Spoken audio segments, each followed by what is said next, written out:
नमस्कार, राम राम, जय जगन्नाथ।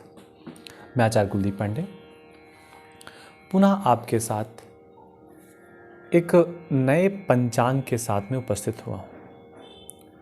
17 मार्च 2024 को शनि महाराज अपनी ही कुंभ राशि पे जहाँ अभी अस्त थे वो वहाँ उदय हो रहे हैं। उदय होंगे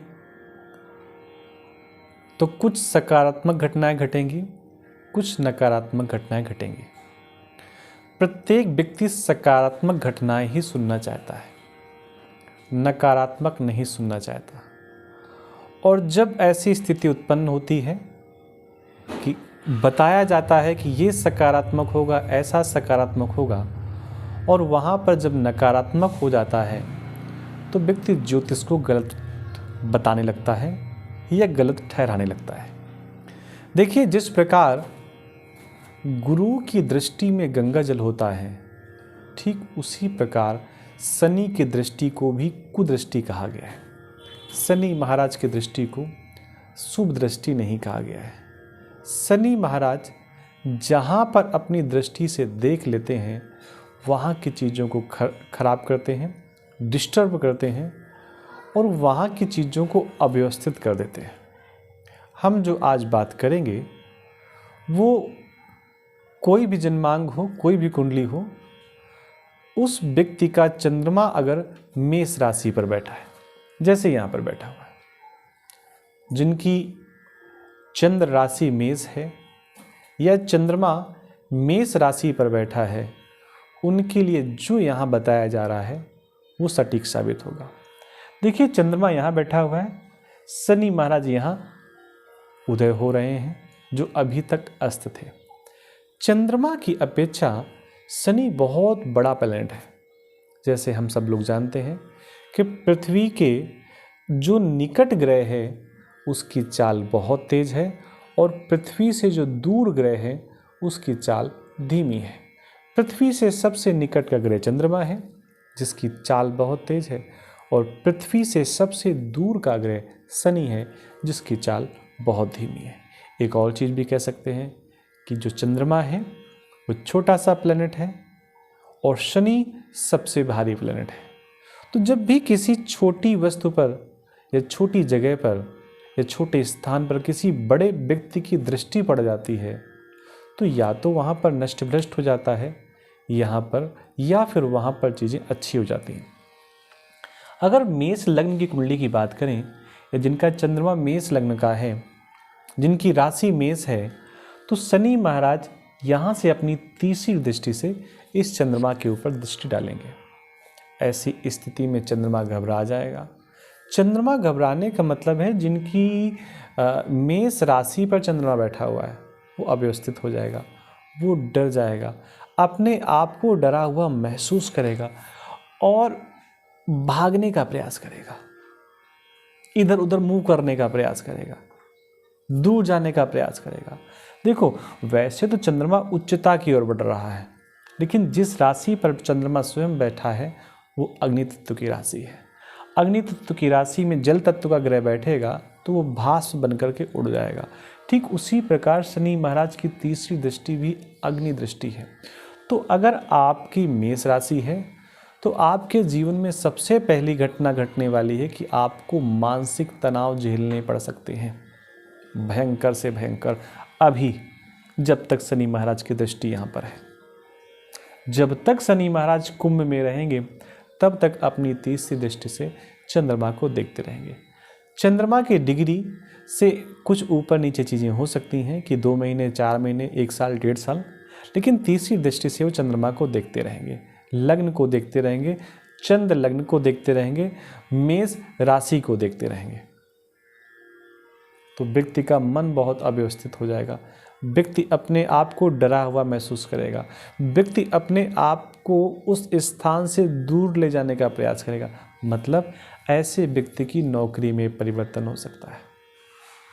ऐसा व्यक्ति एक स्थान से दूसरे स्थान में नौकरी के लिए जा सकता है और उसको मानसिक तनाव देखना पड़ेगा। लेकिन एक चीज़ और भी है, शनि की दृष्टि है यहाँ पर, समस्या तो देगा लेकिन कहीं ना कहीं आपको कार्य भी देगा, कहीं ना कहीं आपको ऐसी अपॉर्चुनिटी भी देगा कि आपको बहुत मेहनत पड़ेगी, रिजल्ट मेहनत के अनुसार थोड़ा सा कम आएगा, लेकिन आपका जीवन ठीक भी होगा। देखिए, मानसिक चिंताएं, मानसिक टेंशन व्यक्ति के जीवन में तब ज़्यादा होता है जब उसके जीवन में लोड ज़्यादा होता है, काम का लोड ज़्यादा होता है।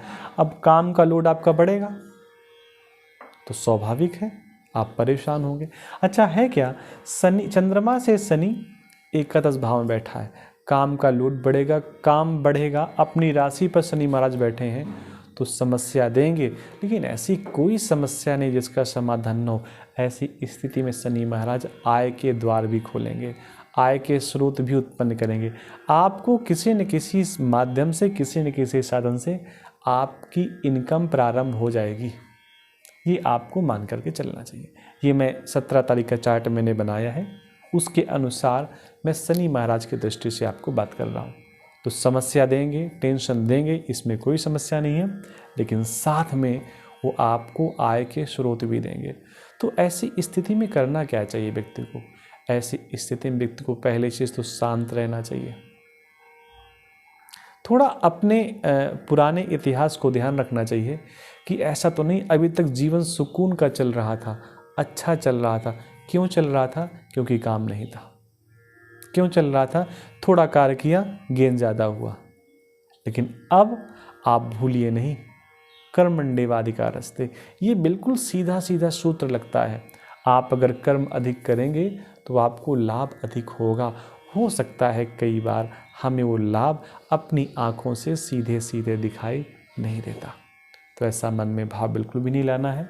अगर मेष राशि पे चंद्रमा आपका बैठा हुआ है, घबराने की कोई आवश्यकता नहीं है। बहुत मेहनत शनि महाराज करवाएंगे, और जब मेहनत बहुत करवाएंगे तो परिणाम में भी आपको वैसी ही शुभ चीज़ें मिलेंगी।